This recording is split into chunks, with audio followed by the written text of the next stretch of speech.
Hello everybody, today we're going to be looking at the Call of Cthulhu scenario, Canis Mysterium.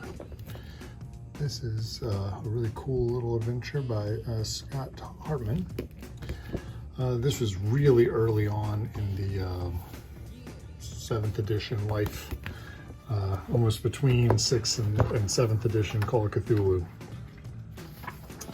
This is kind of like the early what's the word, layout and stuff like that before they kind of settled on the 7th edition. Not that there's anything, like, it's definitely backwards compatible, just like all the Call of Cthulhu stuff. We have this really nice little story here of maybe a werewolf happening in town, or maybe not, who knows? It depends on, you know, what happens and how it unlocks. So here are some investigators who are going to town to find out about this strange occurrence, and you know, you're going to be dealing with a very angry town who wants to deal with this werewolf and not really sure what to do. So overall, this adventure I think could be run in like a one night, maybe a spooktacular type event that you could do for like a Halloween type situation. Very simple adventure. I would say the backstory of the adventure is a little complicated, and you're reading like huge like case files of all the people involved.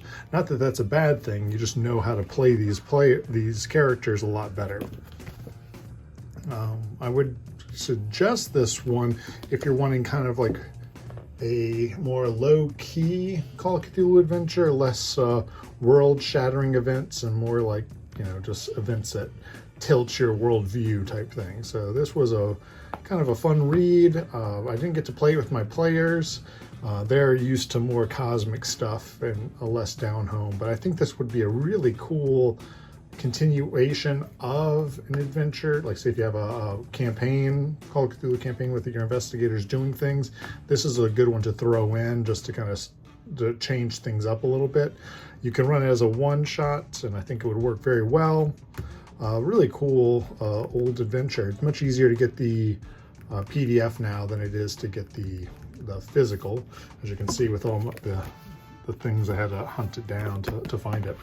But overall, it's a really cool adventure, and I think you would have a lot of fun with your friends with this one.